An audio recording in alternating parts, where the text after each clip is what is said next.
Thank you for being here. I appreciate it. I'm going to do a kind of a brief opening statement, a couple things I want to talk about, and then obviously I'm going to open up for questions. First and foremost, thanks for all the coverage.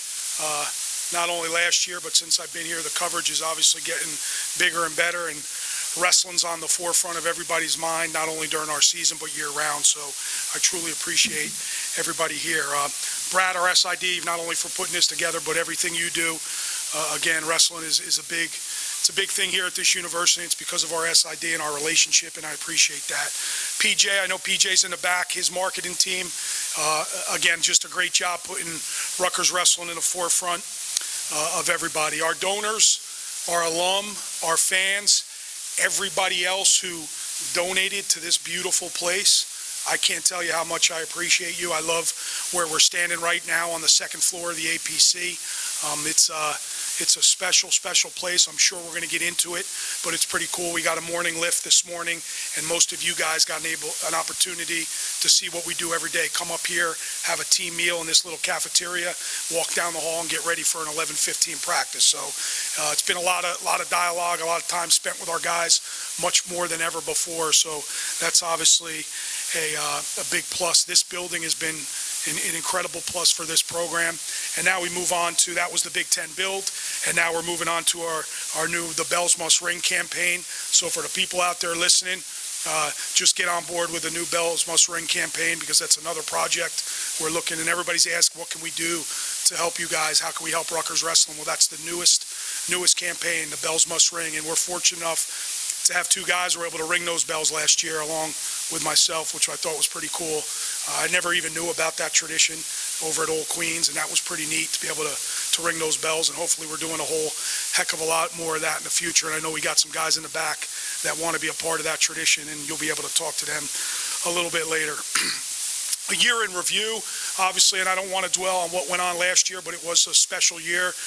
It certainly helped this program, not only from finishing ninth in the country, a top 10 finish, but just all the appearances and all the accolades and all the Rutgers wrestling stuff that's been out there because of what Anthony Ashnault and Nick Suriano were able to do. And it gives our guys something to strive for, right? That's the ultimate in this sport, winning a national championship. And those guys were able to do that, and it capped off an incredible march. And it's not the last we'll talk about it, I'm sure, but for this program right now and the 30 guys in that room, we have moved on, and it's who's going to be next type situation going on in there, and that's kind of the way we're going about it.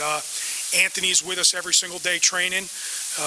As you know, he's been injured. He hurt his knee in the Open finals with James Green, and he's back almost 100%, not quite. I would probably anticipate his next competition being in December at the U.S. Open, which will qualify him for the Olympic trials. And Nick's been in and out, been in here training, but he's also has taken this Olympic red shirt. As we all know, he's on an Olympic red shirt. He's not enrolled in school, and he's using this time to go travel. And he's been out Tennessee, Chattanooga with a personal coach, and he's been out in Oklahoma. So he's done so, along with being here with our RTC and our team.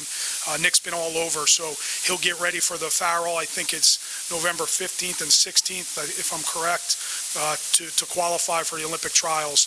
And if he doesn't do it at the Farrell, he'll do it December 20th down in Texas at the U.S. Open. So that's our plans for those two. That's what those two are up to.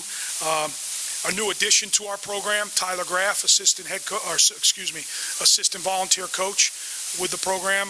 Tyler, as you know, was 5th in the World Championships a couple months ago in Kazakhstan, and he's joined our staff as the volunteer coach. Great addition for our lightweights. Totally the opposite of myself and Coach Pritzloff. Very, very quiet. Really good with our guys from a technical standpoint, and loves to train, loves to compete, has a really good mind for the sport. So we're excited to have Tyler. As far as our team right now, what you can expect going forward here, you could expect a whole lot of youth mixed with a lot of veterans. It's a really neat situation we have going on where, the recruiting class is well documented. At any point, you'll probably see 5, 6, 7 freshmen wrestling in a lineup. And when I say freshmen, I mean redshirt freshmen as well. Billy Janser's a redshirt freshman. Nick Aguilar, Malcolm Robinson, those guys, Kyle Leitner, they're redshirt freshmen. And then there'll be some true freshmen that you'll see in the lineup starting this week. So it's a really good mixture of the of some youth, really, really young, and then there's some older guys that really makes for some good balance. So it's been great. Preseason has been awesome. I'm sure I'll get who stood out in the first 3 or 4 months of practice, and we've been at it really since March last year. But there's a lot of guys. I think there's a total turnaround in Matt Carenti. I think you're going to see a really big turnaround in Carenti, who's had an awesome spring, and I think he was tired of being mediocre, as he puts it. He's tired of mediocrity. So there's been a whole change in his perception and his lifestyle and on the sport in general. I think you'll see a lot from guys like Nick Santos and Brett Donner and Zach Firestone, who have never really been in our lineup. They've never wrestled a match yet. So this weekend will be the first for those guys, and they've had really, really big summers and really big falls. So I know there's not a lot of experience as far as match goes or national qualifiers. I think we have Grello returns as a national qualifier. Pete Lipari is a national qualifier. Pagano from 2 years ago, coming off an elbow injury, didn't wrestle at all last year. So really, for the most part, Grello and Colucci are guys with some experience, and Lipari. Other than that, you'll see a lot of fresh new faces come Saturday, and we'll be doing it all year long.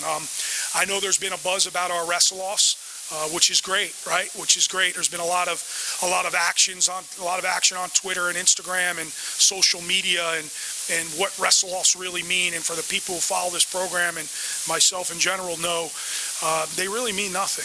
It's a match. It's an indicator match, and it doesn't decide our lineup. Heck, we have 3 or 4 guys last year, 3 or 4 guys in our program that you'll see Saturday never won a wrestle-off. So it means nothing. There's a lot of, it may mean who's going to wrestle against LI Post at 10 o'clock.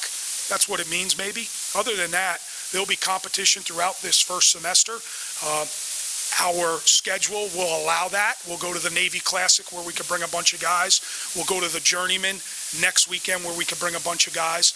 We'll go to the Southern Scuffle where we could bring a bunch of guys. So just because a guy's not going to redshirt doesn't mean the position or the weight class is solidified. He's got to work his tail off to keep that. And the one thing this program has now is 1, 2, 3 really good guys at every single weight. And I think off the top of my head, I think we have 3 really good guys at 149. I think we got 3 really good guys at 133. I think we got 3 really good guys at 197. So there's guys that can wrestle, and we're excited about that. There's probably more depth than we've ever had. From an injury standpoint, right now Luke Eckloff won't wrestle for a couple weeks. He's hurt. Willie Scott, little banged up with a shoulder injury, both of them with shoulder injuries. Cody Harrison got a little nicked in the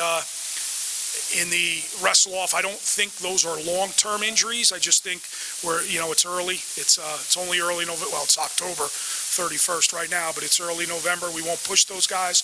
They'll all be available in 2 to 3 weeks.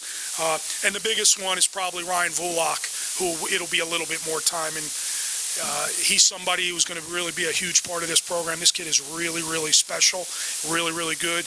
He's dealing with a back injury that will probably sideline him for a little bit. And we're not going to push that because obviously he has a redshirt year if we decide to go that route, which if you ask me right now, gun to my head, that'd probably be the smartest thing just because it's an injury that occurred last year in his senior year of high school. That's kind of re-aggravating him. And with a lower back injury, we don't want to mess with that.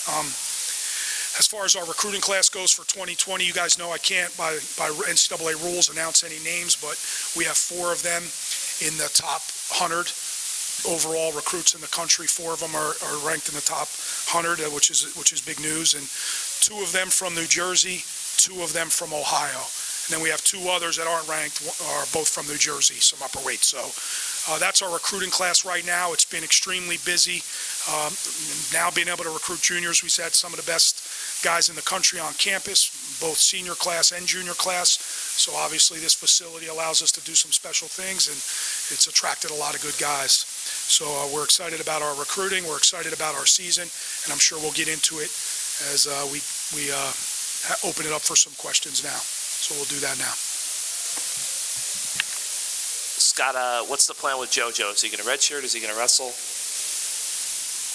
The plan with Arizona's going to wrestle. Arizona's going to wrestle this week. JoJo, along with Sammy Alvarez, will wrestle this week, and we'll probably have Jackson Turley ready to wrestle if he's healthy enough to go this week. But here's the one thing, and it's a great question because these guys, this thing has been built by all the guys that have come before them so much. That building over there, the rack, is an extremely exciting place to wrestle. These guys have grown up wearing Rutgers wrestling shirts, dying to wrestle in that facility. They don't want to wait anymore, and wrestling's expanded. It's gotten better at a younger level, and I know I'm rambling about this question, but here's the reality. These guys want to go. They don't want a red shirt. It's a short window. They're healthy. And when you're healthy sometimes at this level, you take that advantage and you go. Can we develop him more? Sure, but he wants to learn on the fly. It's his decision. Does that mean it's his spot? No. But for Saturday, he's going to wrestle, and he'll have a chance to battle it out all year long. But JoJo Aragona, along with Sammy Alvarez, will wrestle Saturday, yes. On the same train of thought, Scott, Kennard? Kennard, will keep him in red shirt for the week. Again, he's another one who wants to wrestle. We'll see where he's at. Again, every situation is different. It's tricky. Is it the right decision? I don't know. Is it the wrong decision? I don't know. We'll figure it out, but I could tell you Robbie wants to wrestle. But for this week, we'll keep him in red shirt. He'll wrestle a couple, the journeymen. Our whole team's going to go actually unattached. It's not a date on our schedule, but we're all going to go up there and compete unattached. And then the same thing for this week. He'll be at the Princeton Open, so we'll get a really good idea of what, and then maybe we bring one or two of those guys out to Fresno, out to California, and not necessarily wrestle them, but maybe sit them and see where they're at, and then make a decision at the Navy Classic. And that's where Robbie Kennard fits right now. With a guy like Aragona, how long of a leash do you give him when you have someone like Pete Lipari, who's a quality NCAA qualifier, right behind him? Yeah, I mean, that's a great question. I mean, there's two really, really good guys. That's what this program has become. It's unfortunate, but we have two really good guys that we believe in there, and the best programs, that's what they have. And it's a difficult decision, but when a kid tells you he wants to go, you know, this is college wrestling. This is hard. He wants to go now. We're going to allow that, and we'll give Pete an opportunity. He'll have an opportunity to wrestle and win big matches. And you know how I am, Lex. You've wrestled here, and you know what this program is about. It's the guy who's winning in the big spots, the guy who can wrestle in front of the lights on the big stage. Those are the guys we want out there. He's going to go 65 this weekend? Yes, Turley's 165. Will he go this weekend? He's been kind of banged up. We'll get a look at him today. But that's kind of up in the air. But I know the plan for it, because you need two guys, right? We can't go into the season with one of them. So the plan is for Turley to wrestle. You mentioned the youth movement. How big is that, knowing that you're going to open the season at home with another quad, and you get these guys to kind of get the rust off, so to speak, and get them to actually wrestle other guys? Well, I think we've used these last month, 2 months to get the rust off. This isn't, I know we open with a quad every year, and I know you guys think maybe from a dual meet standpoint, we should roll, right? I mean, there's some Division III teams, but we're wrestling the number one team in the country, Division II. We better be ready to wrestle Saturday, and if they're going to get their rust off, they better get it off before Saturday. So that's kind of our message to them. I know it's a Division II program, but they're very, very good, and and sometimes you get these Division II, Division III guys. There's a reason they're not at Division I, right? A lot of it's academics, a lot of it's maybe social life, and then next thing you know, they show up on the scene, Division II or III. These guys can scrap, so we need to be ready to wrestle. At what point do you have to make a decision with somebody like JoJo? How many matches can they wrestle before they lose their red shirt? Yeah, ability? different than football. Good question, Stu. Different than football. You don't get 4 matches and then you could keep them in red shirt. It doesn't work like that. You come out Saturday, you're out. That's it. You're wrestling. Unless there's, of course, an injury. And if you're done for the year, then you could apply for not Olympic, but a medical red shirt. But other than that, if you're out Saturday, you're out. Coach, how many of your wrestlers are certified to wrestle at multiple weights? Well, heck, you're certified really to wrestle for the most part any weight. I mean, there's some that have, like, I'll give you an example, someone like Mikey Van Brill. He's going to wrestle 157 this year. He's certified at 49. He can wrestle 165. Not that we'll do that. I just think of that off the top of my head.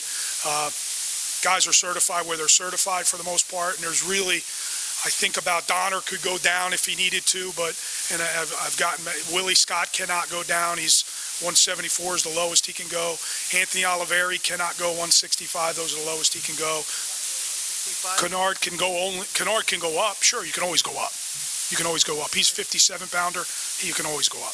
Any of your unattached wrestlers be at Princeton on Sunday? Oh yeah, we'll have about 10 to 15 guys at Princeton Sunday afternoon, or Sunday morning, I should say. Coach, who are you looking at as a leader of this team now? You lost Anthony Ashnault, Johnny Van Brill, Nick Gravina. I know Nick was someone who lived his life, as you say, solid in the approach. Yeah. Who are you looking at now to be that guy to set an example for this young youth movement you have?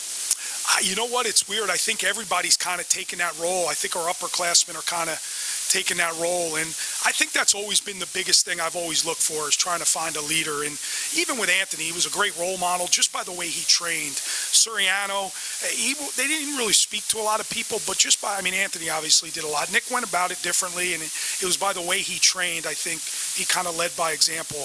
I think our guys are doing that, but I think there's more of an upperclassman kind of showing the ropes type situation, maybe talking a little bit more, and whether it's Grello, Pagano, Correnti, Firestone, Van Brill, those guys are all a part of that. I think they know we have a young team, but at the end of the day, it's about a championship lifestyle, how you're living your life off the mat. You can't fake it, you can't fool it. Our guys are around each other a lot, and I think that's probably been kind of going on behind the scenes. It's been awesome, man. These first couple months have been great. I don't know if it's because we're always around each other, being in this new facility, but our upperclassmen have done a really, really good job, I believe. We haven't had any issues, man. It's coming in, putting your head down, going to work, lunch pail type attitude, and everybody's been pretty solid in their approach so far. So we're fired up about that. With Van Brill, how much of his struggles last year was just having to do with trying to make 41, and how good does he look up a couple A lot of it. I would say probably 90% of this is mental, and you start battling a scale, and no matter how much we talk about it, you can't come in here and wrestling practice is for wrestling. You want to do your weight, you do it after. Mentally, you start thinking about how much weight I'm losing. Am I going to be okay with weight? And it just wears on you. And for Mikey, it was a terrible experience. There's no way to sugarcoat it. He had a terrible experience trying to make that weight. He's big and strong. I think he was 170 right after the season ended, and now obviously he's tapered down, but he's really, really strong right now, really, really big. Our strength coach, Mike DeMarco, has done an incredible job really with our whole program. But Mikey's strong and big, and there was maybe a whisper of going 149, but I don't even know if that's an option anymore. I think 157. He's certified at 49, but 157 will be his weight class, and he's even big for that. So good for Mikey. I guess maybe a little bit how Sammy got here in the summer. It was kind of late when nothing was going on, and what have you seen from him so far? The way he got here was, if you're a Jersey boy, you should never leave, and I think you realize that. You should never leave. That's just reality. But just maybe it wasn't a good fit, and he found that out down at summer school and wanted to get back, and we're fortunate. We're fortunate, and he's got an interesting story. We love it, and he's part of our family, and it's been great, and he's exciting. He's different. He's got a unique way of wrestling. It's really, really fun to watch. It's funky, but he loves this sport. He dissects this sport. He uses our resources. What I mean by that, there's a lot of communication with Anthony, with Tyler, with Donnie, how he can get better. So he uses every resource every single day on how to get better. So he's got an incredible career ahead of him, and we look forward to that. With Janzer, what do you expect out of him this year after the redshirt year? A lot. He got one of our best redshirt years. He's a horse. He's a big boy. He's big. I was worried about 84 for a while. I really was. He came in like 210 and was really big, but once we started training, his weight has fallen. He's been really disciplined with his weight. He is a powerful, powerful person who wrestles extremely hard, and he's very, very intense. That's kind of the style. What his style is kind of the style we want to emulate. It's get hustle back to the center and get right in your face and look you in the eyes and know he's going to go hard. So I'm excited to see him kick off his career Saturday. And with Suriano, is there an expectation or a possibility of him coming back second semester? There's been a lot of talk, and there's been a lot of talk. Is he going to come back in January? Is he going to take the whole year?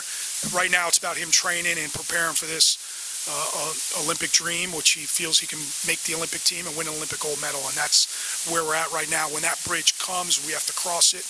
We'll cross it. It'll come soon enough, right? He'll have to make a decision come December because he's got to reapply for school if that's what he plans to do, and if not, we'll support whatever Nick wants to do. We're excited for him and think he can make a run at this Olympic team. Aguilar, what have you kind of seen from him? Obviously, redshirt last year was up and down, wrestling unattached. Yeah, I see a lot more focus, a lot bigger, a lot faster. He's wrestled really, really well. He's done a good job of training. He looks really, really good in the room right now. He wrestled great on Saturday. In his wrestle-offs, he seemed really prepared and motivated and into it. And I say this all the time. You guys know this. That sometimes that redshirt year, man, you get lost. And I think last year, and I think of Leitner and Janzer and Malcolm and all the other guys at redshirt, and I'm probably and Aguilar, and you just get lost. We get on the road; they're not always with us, and and it's I don't want to say a wasted year because you could really do some good stuff with a redshirt year, but man, it's hard, and I think Nick got caught up in that and wasn't around us a lot and was doing things back at home that weren't really necessary into winning a national title one day, and I think now he's forced to because there is no redshirt. He's got to go, and he knows that, and that's kind of where we're at. But he's had a really, really good fall. Coach, once the Southern Scuffle is over on January 2nd, you're going into the brunt of the Big Ten dual season. How will you determine the close calls for each weight class? Will it be a body of work in the open tournaments? Sure. Will there be any more wrestle-offs? I think it's each situation's different, right? I never really have had a wrestle-off in the middle of the year. Just because you need both guys. We're going to be in the Big Ten at that point in January. Previous years, you have a lot of weight classes Sure. where it's really close who the And we need starter every should one be. of them. We need every guy. So for me to do a wrestle-off and say, okay, your season's done would be stupid. I need every single guy because the Big Ten presents a whole heck of a lot of problems. Not only the schedule, it's hard. You're wrestling a really, really good guy every single night. There's going to be injuries.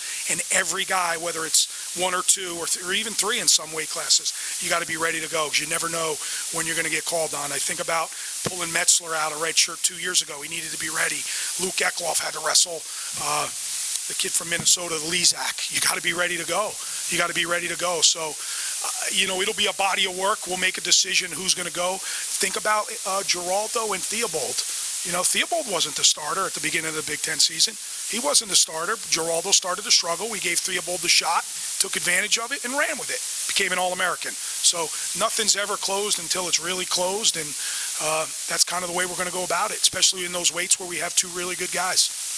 Coach, with 197, you mentioned Carenti, Pagano, and Leitner there. What's the plan there for this weekend? And I know Leitner made a drop from heavyweight to get back down to 97 as well. Yeah, I think you'll see. I think what we'll do is we'll go Leitner and Pagano in the quad, and we'll send Carenti to Princeton. That Princeton tournament's a really, really good tournament for all of our guys. We're going to get a really good look at our whole roster against some nationally ranked guys. So dual meets are great. You know how I feel about dual meets, but that tournament's a really good tournament for those guys, and we're going to kind of mix and match our lineup to give us best opportunity to beat some guys and go from there. What does Grello have to do to, national to get to that All-America caliber step? Well, I think he's there. I think Joe Grello's got to realize it in his mind. He's one of the best guys in the country, and he can wrestle with every single one of them. And he's there from a technical standpoint, from a conditioning standpoint, from a strength standpoint. I can tell you he's there. Now it's about getting over the hump and believing you can do it. And he's going to have a ton of opportunities. I know his training has been awesome. He's made a huge jump. He's made a huge jump since last year's national tournament. Again, I see that all in just practice, right? So now that the matches are coming, I'm hoping to see even a bigger jump. But he's really, really good and absolutely has an opportunity to be on that podium come March.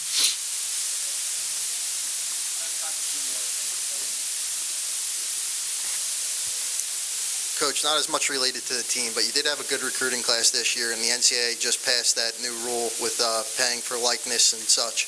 Do you see any impact on that with your team and recruiting in the sport of wrestling moving forward? I don't know. I have to really look into it a little bit more. I've read a little bit. I read some of the articles. I watched ESPN a little bit about it. It's a game changer for some of these guys, and if they're able to make money off their name, I don't know how much is it going to affect me. Probably, right? Am I going to have to manage that? I don't know. Do you get into agents? Do you get into making deals with people to wear their gear or to ride their car? I don't know. I don't know much about it, but it seems like a headache. I'm a traditionalist. I love the old school college style. You're an amateur until you turn pro type situation, but these guys are getting really, really popular. I think about Nick Suriano and what he could do if he was allowed to make money right now, and what Anthony, well, he's out. He doesn't have to worry about it. It presents a whole different problem, and maybe it's not a problem. It's a good thing for the athletes, and if they can do that, that means they're doing something right and they're winning a whole heck of a lot of matches. So good for them, and and I just don't know a whole heck of a lot enough to really comment about it, although I commented about it. What is hosting the Big Ten tournament? What does that mean to you in this program? Honestly, it's cool. It's cool. We're hosting it. We don't have to travel. It's another tournament. It's another tournament. It's exciting that it's here, only because I know the New Jersey fan base, right? And I know it's up against the New Jersey State tournament, but that place is going to be packed. So that's really cool. We don't have to go far. We get to show off this beautiful facility. But at the end of the day, the same four mats, the same size, is a little Hoosier quote, right? It's the same. It's going to be it's the same four mats, and it's the Big Ten championship. To me, the toughest tournament in the world. Maybe next to Uregan or something like that, where all the Russians are in it. But I think the Big Ten championships are maybe one of the top 5 toughest tournaments in the world. That's just the truth. It's hard. So 4 mats down, we're able to host it, show off this facility, and we don't have to travel. That's the biggest plus to the whole thing.